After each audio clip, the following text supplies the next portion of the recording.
Vamos a conversar sobre la evaluación del proceso de implementación. En una evaluación de intervención basada en los medios de comunicación se utiliza un proceso de evaluación para determinar si la intervención se está aplicando correctamente.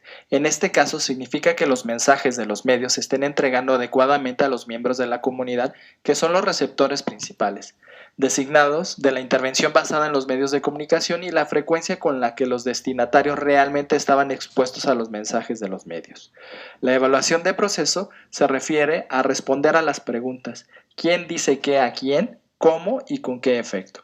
La evaluación de procesos se centra fundamentalmente en el alcance de la intervención. Esto significa que se ocupa de si los públicos objetivos previstos de nuestra intervención en realidad fueron expuestos a los medios de intervención que hemos diseñado y difundido.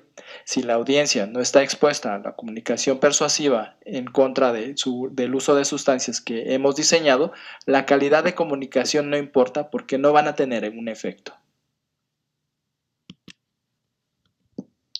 ¿Por qué y cómo la campaña tiene éxito? Debemos considerar la fórmula clásica para la persuasión para darnos cuenta y asegurarnos de que nuestro quién, qué, a quién y cómo tuviera en cuenta todos los elementos más eficaces en el diseño de nuestra campaña para luego la realización de la medida más eficaz para determinar los resultados al final de la campaña. En él se enumeran todos los componentes que debemos considerar al crear o juzgar la bondad de una comunicación persuasiva. Sin embargo, como se mencionó anteriormente, es importante que se utilicen técnicas de evaluación formativas, por ejemplo, grupos focales, entrevistas a informantes clave, para identificar problemas de la audiencia, preocupaciones con el consumo de sustancias, fuentes dignas de información o medios preferidos, etc. Esto ayudará a desarrollar mensajes de campaña eficaces y entender la mejor manera de llegar a la audiencia antes de invertir en la producción de campañas de publicidad ineficaces e incurrir en costosos potenciales de radiodifusión. En el diseño de la campaña es probable también llevar a cabo encuestas sobre el uso de sustancias o utilizar la información existente para establecer la necesidad de la campaña, que luego servirán como medidas de referencia para evaluar el impacto de la campaña sobre el consumo de sustancias en el tiempo. Por lo tanto, si queremos medir el éxito de la campaña que hemos desarrollado, es necesario volver a examinar los elementos de la campaña que hemos diseñado. Las preguntas quién, qué, a quién, cómo forman lo denominado la evaluación de seguimiento o de proceso. Cuando hemos seleccionado la fuente de nuestro mensaje, debemos preguntarnos: ¿utilizamos uno que era eficaz para llegar a nuestro público objetivo? ¿Era la fuente simpática? ¿Era creíble? Y el contenido de la comunicación, seleccionamos las palabras e imágenes que transmiten el mensaje de que estábamos tratando de entregar. La audiencia entendió que nosotros estábamos comunicando el hecho de que el uso de sustancias puede afectar sus actividades diarias, tales como el trabajo escolar, el empleo, la estabilidad, la familia. También queremos saber si llegamos a la audiencia que era el objetivo previsto para la comunicación, y dentro de estas audiencias algunos subgrupos estuvieron más atentos que otros. Por lo tanto, la pregunta: ¿la comunicación resuena más con chicas o chicos, en adolescentes o más jóvenes o mayores? Y queremos saber si utilizamos los mejores medios: radio, prensa, anuncios, televisión, redes sociales, para llegar a nuestra población objetivo con la combinación correcta de los mensajes. Por último, nuestra evaluación de resultados abordará las siguientes preguntas: ¿la campaña logró el resultado a corto, mediano y largo plazo que queríamos? ¿Hemos cambiado la percepción de la naturaleza normativa del uso de sustancias? ¿Hemos reforzado o alterado las percepciones de los aspectos negativos del consumo de sustancias? ¿Tuvimos un efecto sobre las sobre las intenciones de utilizar sustancias en el futuro? Y en última instancia, ¿tuvimos un impacto en el consumo de las sustancias entre las personas expuestas a la campaña? Como hemos dicho anteriormente, debemos tener en cuenta todos estos factores en el diseño de una campaña planificada de medios de prevención de consumo de sustancias. Y las mismas características son útiles cuando se intenta juzgar si la campaña tuvo éxito o por qué falló. Por ejemplo, si hemos llevado a cabo una campaña de prevención del consumo de sustancias que no ha tenido el efecto que deseamos ver, podríamos encontrar que el quién en la fórmula de la comunicación no era una fuente que el público respete.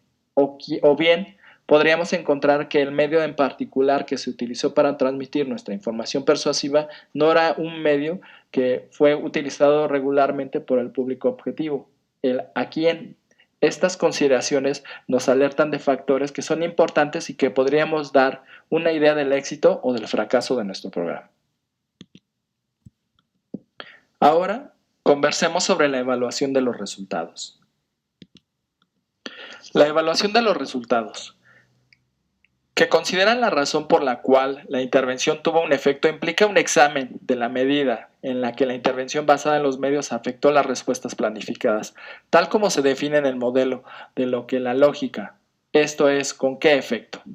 Así que si creemos que el conocimiento está ausente en nuestro grupo objetivo y que si la gente supiera más evitaría el uso de sustancias en particular, entonces la evaluación de resultados mediría tanto el conocimiento como la tasa del consumo de sustancias.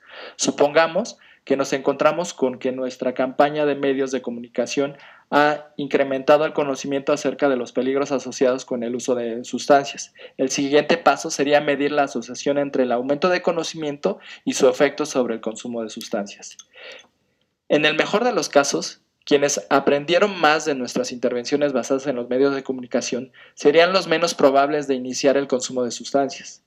Este resultado sugiere que nuestra intervención ha operado como estaba previsto, en otras palabras, con la hipótesis de que el modelo lógico, los resultados negativos a veces pueden resultar también informativos. Por ejemplo, un análisis de nuestra audiencia puede mostrar que nuestras intervenciones no afectaron a sus comportamientos. Aún así, todavía podríamos aprender algunas lecciones valiosas. Por ejemplo, supongamos que nuestra intervención sí aumentó el conocimiento de nuestra audiencia acerca de las sustancias específicas, pero la persona todavía iniciaron o continuaron usando la sustancia.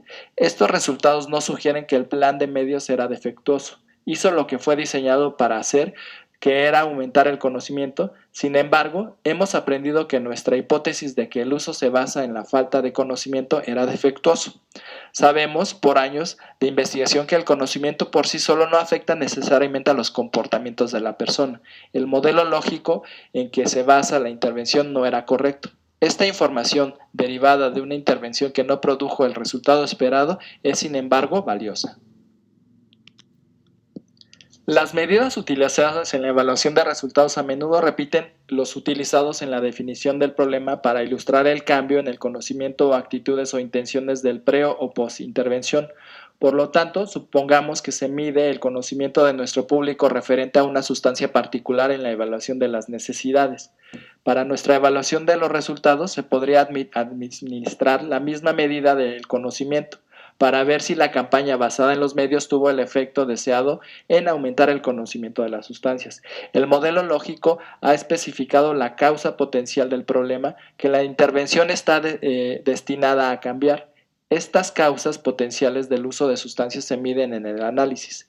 Además, el uso de las sustancias específicas y otros se evalúan. Así, por ejemplo, podemos estar interesados en la disminución del consumo de marihuana en un público objetivo a través de nuestra intervención basada en los medios de comunicación.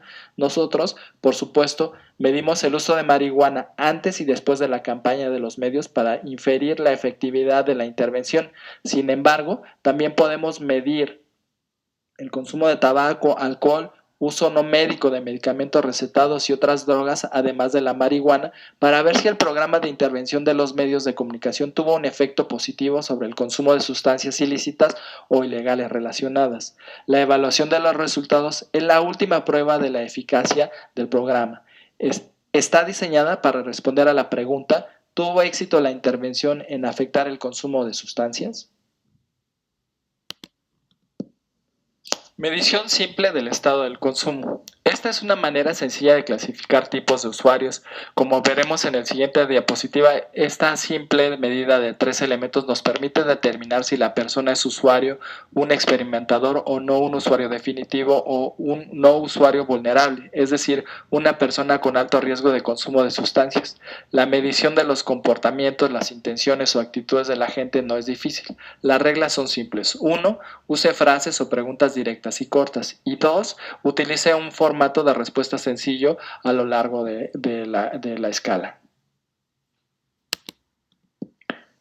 Categorización de los encuestados por las respuestas. La puntuación para las preguntas para el uso de sustancias que acabamos de ver o el desarrollo de una medida de consumo de sustancias a partir de estas preguntas es sencilla. Investigadores de prevención de sustancias del consumo han encontrado que es útil categorizar su público en términos de sus patrones de uso. Así que las personas que han utilizado una sustancia en particular y seguir utilizando se denominan usuarios. Los que han utilizado las sustancias pero que han dejado de hacerlo y no tienen intenciones de volver a iniciar el uso son llamados los experimentadores.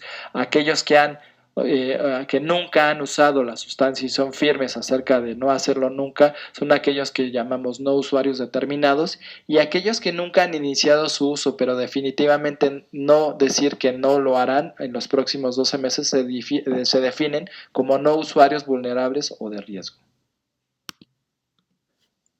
Volvamos al modelo que representa la teoría del comportamiento planificado. Representa lo que estamos tratando de lograr con nuestros mensajes de los medios. Nuestros mensajes se dirigen a los elementos de la caja de color rojo, marrón y verde que representan las actitudes, las creencias normativas y la percepción de control. Los resultados de interés son las intenciones en amarillo para usar sustancias dentro de un periodo de tiempo especificado, decir un año, por ejemplo. Como hemos mencionado anteriormente, intención es una medida relacionada al uso. Sin embargo, también estamos muy interesados en el comportamiento reales del consumo de sustancias. La distancia en que se puede medir, por supuesto, depende en gran medida de la edad de la población objetivo y la edad de iniciación del uso de sustancias en la comunidad del grupo objetivo. Hay muchas encuestas y cuestionarios existentes para una gran variedad de grupos de edad que están disponibles. Hemos incluido una lista de recursos materiales y también proporcionando algunos ejemplos en la siguiente diapositiva. Si queremos medir las actitudes de la gente hacia el uso de las sustancias específicas, necesitamos conocer las expectativas positivas y negativas que se producen como resultado del uso de sustancias. ¿Es la sustancia como la marihuana pensando para hacer que la gente esté más relajada, más recreativo, más inteligente, más perezoso? Dependiendo de la sustancia, puede pedir a los encuestados a decir por qué les gusta o les disgusta. Los ejemplos del formato para este tipo de artículos se encuentran en la siguiente diapositiva. Ejemplo de posibles elementos para evaluar las actitudes hacia el uso de la marihuana. Esta escala utiliza un formato de 5 puntos para permitir que la gente exprese sus actitudes con respecto a la marihuana. Observe que los 3 primeros artículos están redactados de manera positiva, es decir, las puntuaciones altas representan actitudes positivas hacia la droga, mientras que el último elemento está redactado negativamente. De puntuación debe ajustarse de modo que todas las puntuaciones más altas signifiquen lo mismo, ya sea una muy positiva o una reacción muy negativa a la droga. En el ejemplo, una puntuación alta, 20 de 20, indicaría una actitud muy positiva hacia el uso de marihuana. Los números colocados en la tabla de puntuaciones nunca deben ser presentados. Ellos se dan por aquí para mostrar cómo se podría calificar cada elemento.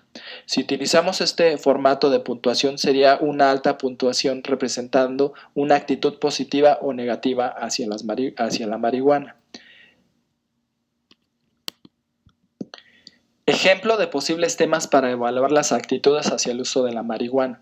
En este tipo de evaluación de las actitudes de los encuestados, se les pide utilizar escalas que mejor describen sus sentimientos, bueno, malo, agradable, desagradable, etc., sobre las sustancias de interés. Al marcar la posición de cada elemento de sentimiento, si creen que la sustancia es extremadamente buena, marcarán la casilla junto a bueno, como se muestra. Pero supongamos que piensan que la sustancia es muy buena, pero no extremadamente buena. En este caso, que indicarían su evaluación como en el siguiente diapositiva. Ejemplo de una calificación muy buena, pero no extremadamente buena. Como se puede ver aquí, la actitud del encuestado hacia la sustancia sigue siendo bastante positivo, pero no tan positivo como la calificación que se indica en la diapositiva anterior. En la siguiente diapositiva veremos una evaluación actitud que es positivo, pero no es tan positiva como se muestra. Todavía está en el lado positivo de la escala, pero mucho menos extremo que en el extremadamente buena. Ejemplo de una calificación buena. En esta diapositiva vemos una calificación positiva, pero no excepcional o sustancialmente positivo. Si el entrevistado se siente o siente que la sustancia es algo bueno, marcará más lejos del cuadro bastante bueno como se muestra. Ejemplo de una calificación neutral con respecto a una sustancia. Si son ambivalentes o neutrales hacia la sustancia, se van a marcar en el cuadro central tal como se muestra. Como se muestra aquí, si el individuo es ambivalente o neutral hacia las sustancias, él o ella marcará la casilla central tal como se muestra. La misma idea se utiliza si pensaba que la sustancia era muy malo, cuadro de la derecha, bastante malo, el siguiente cuadro más extremo próximo a malo, o algo malo que indicará al poner una marca junto a la caja central. Por lo general, muy bueno se calificaría como 7, bueno como 6, algo bueno como 5, neutral 4, algo malo como 3, muy malo 2 y muy malo como 1. Este mismo procedimiento se utiliza para las otras escalas, agradable, elegante, sabio, etcétera, que se presentan en la página, por lo general de 4 a 5 elementos de este tipo para las sustancias proporcionan una buena medida de la actitud de una persona hacia las sustancias. Como hemos visto, la teoría del comportamiento planificado nos va a ayudar a identificar que una variable de resultado principal de esta teoría es que el entrevistado dé intenciones de promulgar o evitar el comportamiento que es el foco de investigación. Las medidas de intención están diseñadas para evaluar las intenciones que afectan a la probabilidad de que los encuestados realicen comportamientos específicos. En la evaluación del consumo de sustancias, esta teoría requiere a los encuestados que expresen su intención de utilizar o evitar el uso de una sustancia específica, por lo general durante un periodo de tiempo limitado. Por ejemplo, podríamos preguntar a una persona durante el próximo año, ¿va a utilizar marihuana? Al individuo se le da una opción de las siguientes respuestas. 1. Definitivamente no, probablemente no, tal vez, probablemente o definitivamente sí. Estas medidas han demostrado ser un potente predictor del uso real en el año siguiente, a pesar de que se trata de un solo elemento que proporcionan una predicción exacta de la probabilidad de inicio de consumo de sustancias en los encuestados. Por último, vamos a conversar sobre los diseños de investigación comunes para las evaluaciones de los medios de comunicación. Diseños comunes utilizados en la evaluación de las intervenciones basadas en los medios incluyen el ensayo controlado aleatorizado, es decir, el diseño del grupo de control pre- y post-prueba clásica con los participantes asignados al azar a las condiciones de intervención y tratamiento. También vamos a considerar un diseño de evaluación pre- y post-prueba de un grupo sin grupo control. Diseños de evaluación pre- y postprueba de grupo control cuasi experimentales sin asignación aleatoria y un diseño de series temporales interrumpidas. Como se ha indicado, la realización de investigación en el mundo real ha llevado a una serie de diseños de investigación aceptables que son particularmente útiles para la investigación de la evaluación. Aquí están los diseños utilizados con más frecuencia. No todos son perfectos, ni siquiera el estándar de oro, el diseño de ensayos controlados aleatorizados es perfecto, y como se discutió en el plan de seguimiento y evaluación, todos tienen ventajas y desventajas. Algunos son más aplicables en ciertas situaciones que en otros. El diseño de ensayo controlado aleatorizado permite la inferencia de los efectos causales de la intervención. Esta es una gran ventaja, pero a veces estos diseños requieren arreglos de prueba que son artificiales y por lo tanto no se generalizan a los contextos que no tienen tantas restricciones como las que se encuentran en las interacciones habituales del día a día de los medios de comunicación. A veces la prueba previa en los diseños no se utiliza y los participantes asignan a las condiciones de intervenciones o control al azar. Esto también es un verdadero diseño experimental y es más eficiente que el diseño clásico grupo control pre- y post-prueba y menos propenso a sensibilizar a los participantes al tratamiento por la administración de la prueba previa. El diseño de un solo grupo pre- y post-prueba sin grupo control es uno de los diseños más débiles para el análisis de los efectos de una intervención en los medios. Se considera el efecto de una intervención en un grupo, pero no tiene ningún otro grupo con el que se compare los efectos, y por eso muchos factores que puedan influir en una audiencia por encima de los medios de comunicación podrían ser responsables de la reacción de la audiencia. A veces estos diseños se utilizan para comparar los resultados con los hallazgos de otros estudios anteriores. Sin embargo, los resultados de este diseño están siempre sujetos a la explicación que no implica la intervención. El diseño pre y postprueba cuasi experimental se parece mucho a los de los diseños de ensayos controlados aleatorizados y se trata de un grupo control o de comparación, pero se difiere del diseño de ensayos controlados aleatorizados ya que no utiliza la asignación aleatoria de los participantes a las condiciones de intervención o control. A falta de asignación aleatoria, las inferencias causales no están fuertemente apoyados con los diseños cuasi experimentales. Sin embargo, pueden proporcionar información útil y con controles apropiados pueden proporcionar una fuerte evidencia de la posible efectividad de la intervención de los medios de comunicación. Otro diseño cuasi experimental interesante es el diseño de series temporales interrumpidas. Con este diseño tenemos una serie de datos sobre un tema en particular, por ejemplo, muertes atribuidas a conducir bajo la influencia del alcohol, a través de un número de semanas o meses. En un punto determinado se introduce una intervención de los medios de comunicación, por ejemplo, la interrupción, que analiza los peligros de beber y conducir. Después de la campaña, otra serie de datos se recogen en las siguientes semanas o meses. Generalmente necesitamos datos en al menos 50 puntos del tiempo a cada lado de la intervención. Si vemos un fuerte cambio en la tasa de mortalidad atribuida a conducir borracho después de la ejecución de la intervención, el resultado podría sugerir que la intervención tuvo un efecto deseado, al igual que con todos los diseños cuasi experimentales. Estas conclusiones son tentativas, pero pueden sugerir la probabilidad de la eficacia.